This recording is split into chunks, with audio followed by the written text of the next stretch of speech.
So to get started, just take out your lift or your jack, whatever you have, and I have a Craftsman's from Sears. So you're just going to quickly lift up your car to your desired height.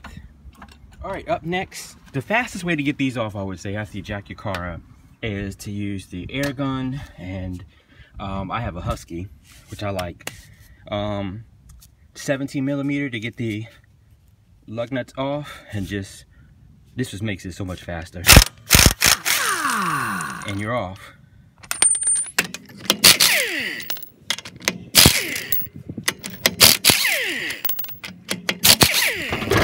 Take your wheel off, which is pretty simple.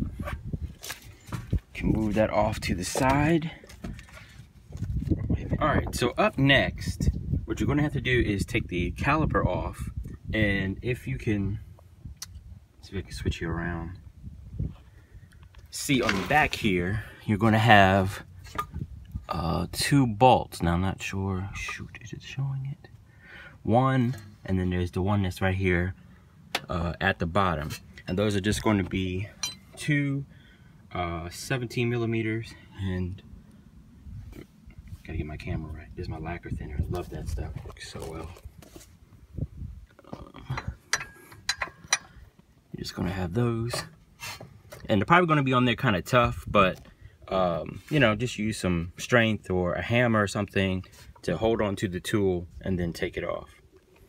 All right, so next, you can just take the brake caliper off after you get the screws off from, you know, the back here, which I was just showing you. And you just take those out, and you can inspect your brake pads. A little bit uneven wear. Anyway, so I'll deal with that. You can just put it up here or anywhere that you feel safe, that you're not really cranking the hose too much. Mine is really brittle. I need to get those done too. You just should inspect those too, just to see how they are. But pretty much everybody's car they look like that unless you reach the replace 100% secure. Is you're going to need to find or locate the holding screw right here, and you're going to take your tool. You can do kind of like the keys on this, but it's best to have the socket head, which is a, can you see that? It's a W5, and it just kind of put it inside there and then turn. Sometimes they get kind of rusty, so you can spray some stuff in there, or you just have to have a little bit of strength to kind of push it in there kind of hard, and then just turn it. And as you see, that one actually came out pretty easily. Actually, the other one was kind of hard to get out, but see.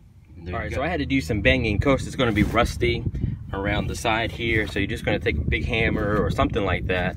And if you can, try to bang on the rim of the hat part. I think that's what they call it, the hat part that's attached to the hub, and kind of go in there and bang. You have to bang kind of hard to get that rust to kind of move out, and then just get out all the way. And you'll probably see there's a lot of rust in this too. Make sure you definitely do clean this off though, so it has a nice clean surface to work with. And then, you know, align it so that this one right here, because you step back, you see that one that has like the little lip on it is the one that's going to have the screw that you put into the hole.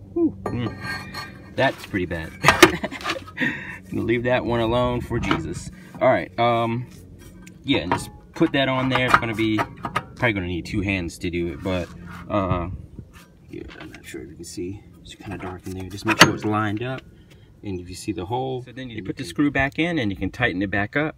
I wouldn't say don't do it too tight, because they get kind of rusty, and they kind of ground out in the inside, so you don't have to do that too much. Just remember that the lug nuts that screw inside there are going to keep it nice and secure, so just make sure that's nice and tight. And you see you have that.